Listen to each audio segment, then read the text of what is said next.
the scene at the same time.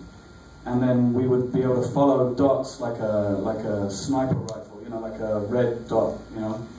So whatever Kirsten was doing on that set, a dot would be kind of monitoring her movement, so I could kind of follow where she was going. It's like a cat. Yeah, right. Just like a cat. So, I mean, if that makes any sense, yeah, it means that Kirsten could move around and she could do whatever she felt was right for the scene, and then I would still be able to track her and follow her, and, you know. So there was a bunch of kind of tricks and ideas that Juan brought to the table to help us keep it, you know, real and alive, you know. And you had some gravity boots, is that right? Gravity boots? Did you? To learn to go upside down? No, yeah, they left me a surprise in my dressing room. They said, "Oh, we have a surprise for you." And yeah, I went in and it was this kind of contraption that looked like something out of space, you know. And you basically strapped yourself in and you could flip yourself upside down, so that I could spend periods of time just kind of learning to sort of be upside down for longer than... Because the first time I tried it, I lasted about 30 seconds. And I kind of threw up in my mouth, and yeah, my lunch kind of turned up pretty quickly. But then after a period of time, I could, you know, do 10, 15 minutes just kind of hanging from the ceiling, you know, so it was cool. Hanging about. Question? That's all I can see. Hey, how are you doing? Good. I do have a question. I've heard you in interviews say that you used some sort of drum, a la Fred Astaire back in the day, where you walked on the walls or turned upside down. I have a question about how did you do that blood scene? Were you like stuck on a stick or something? That was thrown out as a possibility, yeah. We tried to, actually it was very clever. The mountain that you see, they had various different versions of the mountain. So that version of the mountain was actually this way, so that we could hang from the ceilings, so we were kind of vertical, but the mountain was, you know, the wrong way around. So, and then we flip the image, and then it looks like we're kind of floating. Yeah. And you work with a lot of squalls these days. Tim Sport, yeah, it was great that we got him. Tim came on board very late on, actually, and we were so excited to get him. That was Jim's idea.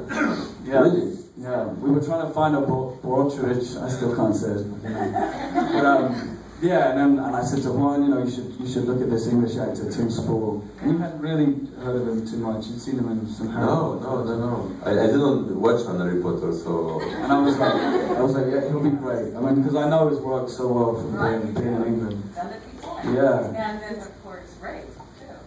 Yeah, then I worked with, straight after this film, yeah, I worked with his son, Ray Spall, in a film called One Day. Yeah. Oh, I love that one. Yeah, good guys. Yeah, Tim is a real character. He brought so much life to the Portuguese character, for sure. He's awesome. Any other questions? Let's see up the back. Oh, yeah, way at the back, waving a phone. Señor Juan. Sí, acá estoy. ¿Tiene algún proyecto nuevo con algo más realístico y latinoamericano?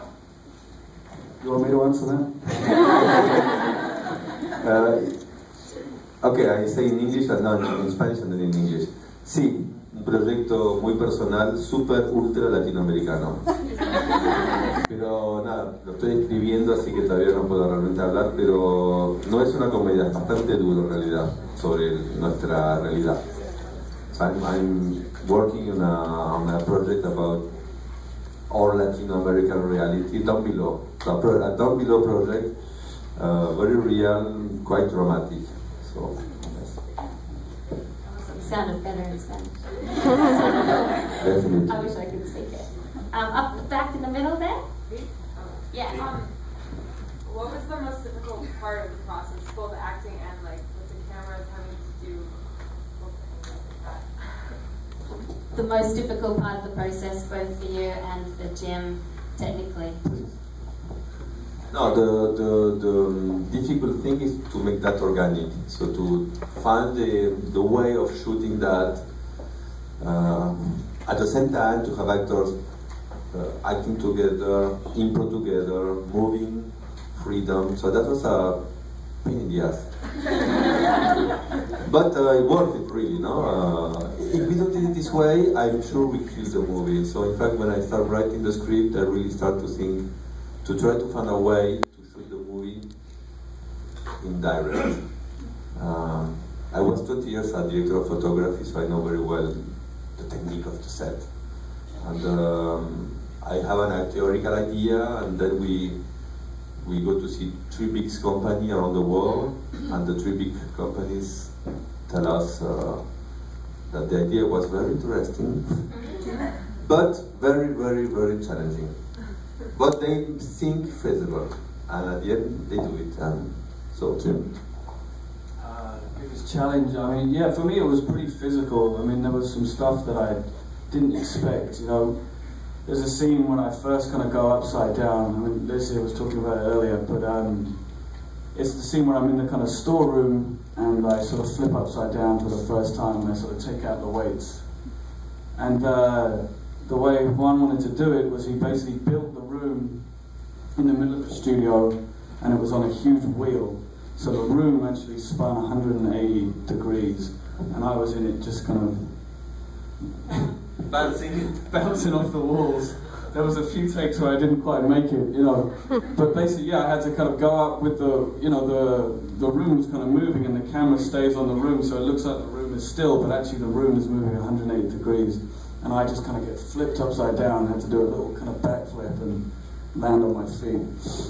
So yeah, there were a couple of takes where I definitely didn't land on my feet and landed on my neck instead.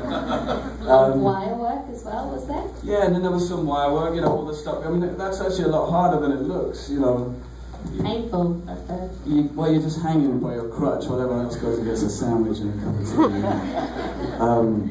tea. Yeah, I mean, it's all set on timers, you know, so it's all kind of, so these wires just kind of yank you up by your neck, and if you haven't learned how to kind of move around with the wires, then it just looks like a wire is pulling you up into the air, you know, so it's, you kind of have to learn the choreography of all of that.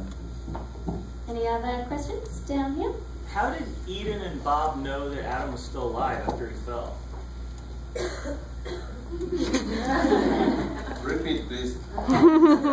So it was, how did Eden and Bob know that Adam was still alive after he fell? It's a good question. Please think 1 second. Let me watch the movie again.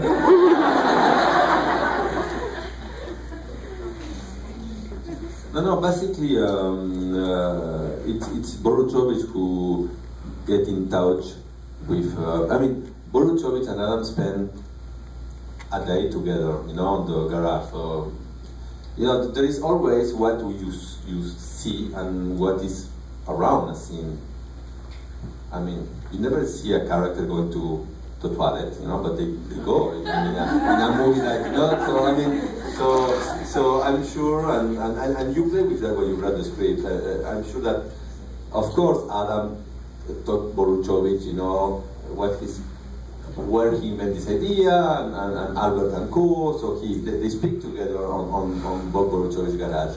So it's Boruchovich who get in touch with Albert, and then when Eden came to see him, like, I need your help, Boruchovich tell the good news.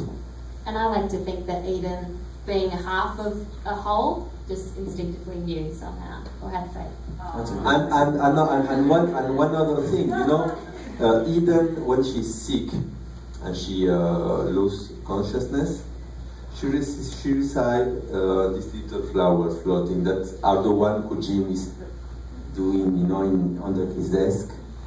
And the voice on the answering machine say, did you receive this? I don't remember now. Did you receive these strange flowers that we sent to you over? I think they came from Zero.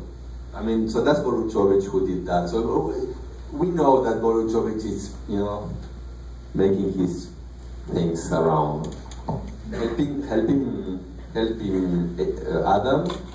and try to fuck this awful company. That's a big motivation for Boruchovich. Alright, one last question. Yep, down there. I was just thinking about the other roles you've done in 21 and Across the Universe and how they compare to this role, and it's always like a character kind of moving across economic situations, and I was wondering if that was a conscious choice for you to pick those roles to work. No, it's not a conscious choice at all. No, you know, it's, you know, you do lots of. I mean, you know, the film that I just done before this one was a film called The Way Back. I don't know if any of you guys saw that film. Oh, you did? Good. I didn't bust my ass for nothing then. But it was a true story about these soldiers in the Second World War who escaped a prison camp and walked on foot from Siberia to India. So it was a really grueling kind of film shoot, and it was all shot outdoors, and it was all in the wilderness, and we were trekking through the deserts and the mountains, and you know, and I think when I'd finished that, I just didn't, you know, you want to do something as far removed from what you've just done as possible, you know. So upside down. So yeah, so I actually, your sort of radars kind of go up, and you just think, well, what am I looking for next, you know? And I had in the back of my mind that I would like to do something much more kind of fantasy and sort of studio based, and you know, just keep warm and have a nice cup of tea, but you know. But no, you know, and then I mean, you don't know what's going to come next or what's going to sort of attract your attention, you know. But then this just kind of turned up, and I just couldn't kind of deny that I was intrigued by it and that I wanted to learn more about the world. And then of course I met Juan. And you know, I just kind of fell in love with him as a character and as a personality, and I just wanted to kind of join the ride with him, you know, and that was all I was really thinking about, you know, just to find a new project that sort of felt exciting to me. You know. It's a really unique film, so congratulations.